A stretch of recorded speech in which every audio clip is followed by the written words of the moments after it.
Imagine, 2.8 million years ago, before civilization, before language, before even names.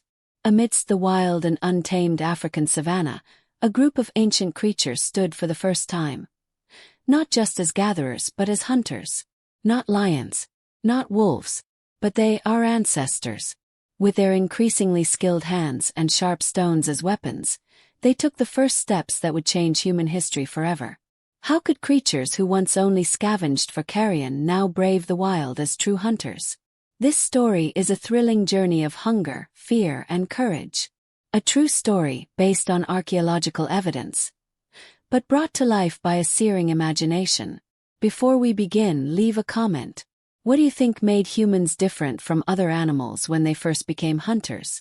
Welcome to the amazing true story of the first hunters in human history. A dry wind swept across the vast East African plains.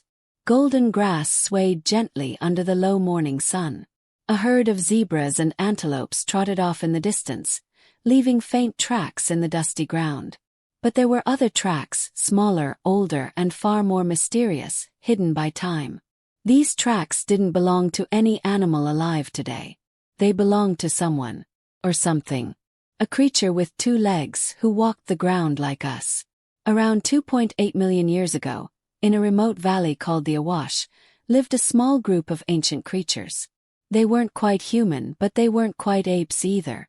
They were the beginning of us. This species was called Homo habilis. Their hands were more dexterous, their brains slightly larger, and most surprising of all, they began using tools. But this story isn't just about tools. It's about how, for the first time, our ancestors attempted something unprecedented. They didn't just gather fruit or scavenge for carrion. They hunted. They faced large animals, risking their lives for a juicy morsel of meat. And it all started with a constant feeling of hunger. On the banks of an ancient river, under the shade of an acacia tree, a young man from the herd crouched silently. His name was unknown, but imagine him as one of them. His eyes were sharp, watching a large baboon drinking on the other side. His hand gripped a sharp stone shard made from breaking basalt. He had never killed before, but that day something inside him changed.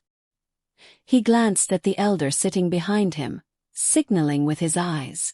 Silently, the other 2 hunters spread out, sneaking through the dry undergrowth, not just because they wanted to eat, but because they were beginning to understand something. That working together offered a greater chance of survival. That tactics could replace strength. And that hunting could be a path to world domination. But as they approached, a hyena suddenly emerged from the left undergrowth. Its fishy stench and short roar vibrated the air. The young man froze. He knew that one wrong move would kill not the baboon, but themselves. In that moment time seemed to stop. Cold sweat broke out. His hands gripped the stone tighter. His eyes met the hyena's. 2 ancient species compete for survival in a savage and unforgiving environment. And that's where the story begins. The hyena didn't move. It simply stood still, its eyes narrowed, assessing the threat before it. The ancient youth remained frozen, his heart pounding so loudly he could hear it. He wasn't a killer. Not yet. But that day would be a turning point.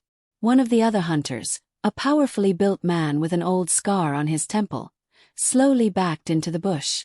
He knew hyenas didn't attack alone. But they couldn't linger.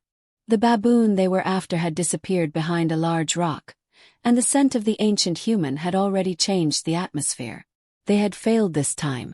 But before they could fully retreat, a large vulture swooped down from above, making a loud warning sound. The hyena let out a low roar and disappeared into the bush. The tension was broken, but none of them felt relieved.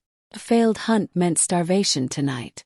And nights on the savannah were never kind to weak bodies and empty stomachs. As they walked back to their simple settlement, a mere depression protected by rocks and thorny branches, the young man kept staring at the sharp stone in his hand. It wasn't just any stone. He made it himself by hammering a large stone against a smaller one to create a sharp edge. Little did he know that millions of years later, archaeologists would discover it and call it Oldowan. For him, the stone represented hope. Night fell quickly. A small fire burned, not because they had already built it, but because lightning had set a tree alight a few nights earlier, and they kept the embers alive. Amidst the darkness and the howling of ancient wolves, the members of the pack gathered. They were silent, staring at each other, their bellies hungry, their eyes tired. But in that silence, something began to grow. An idea, a will, an instinct that turned into a strategy. The young man lifted the sharp stone in front of the fire. He stared at it for a long time, as if seeing his own reflection. Suddenly, he struck the stone against a piece of hard bone they had found that morning, the remains of an animal that had died who knows when. A small crack appeared. Then the bone opened. Inside marrow. They didn't yet know about protein, calories, or nutrition. But they knew the warm, satisfying taste of fat. All eyes were on him. He didn't speak. He simply gave a small piece to the others. In that moment, in the dark, unforgiving savannah, a profound change had begun. They may not have killed that day. But they had found something more important. A tool. Way. And the belief that they could change their own destiny. The next morning, the young man woke early. He watched the sun rise through the thin mist, his sharp stone still in hand. This time he knew where he was going. The morning sky was still pink as the young man led the way. Behind him, 2 other hunters followed silently. There were no orders, no words. They just knew this day was different. They weren't hunting simply for food. They were trying something new. Something creatures like them had never really tried before. In the distance, a small herd of Thompson's antelope grazed near the riverbank. The animals were agile, fast, and alert. But this herd of early humans didn't rely on speed. They relied on cunning. From the dense undergrowth, the young man pointed to a large rock on the right side of the herd of prey. There they would ambush. He said nothing. He just glanced and they understood. The sun crept up. Time passed slowly. They waited. They learned patience, learned to read the movements of their prey. Until the moment they had been waiting for arrived. A young antelope drifted apart from the rest of the herd. Only a few meters. But enough. The young man threw a small rock into the bushes on the opposite side. The antelope turned. And that's when the herd of humans charged from another direction. The attack wasn't lightning fast, not as sharp as a lion's fangs. But the sharp stone found its mark. Neck. Blood spurted. The sound of feet hitting the ground. Short scream. And then silence. The antelope lay motionless, its body still warm. The young man's eyes stared at it, not with satisfaction, but with a sense of unfamiliarity. He had killed, and everything had changed in an instant. As they dragged the body into the bushes, a lioness watched nearby. She knew that what had just happened was no accident. Creatures that had once merely scavenged had now begun to hunt. Now to compete.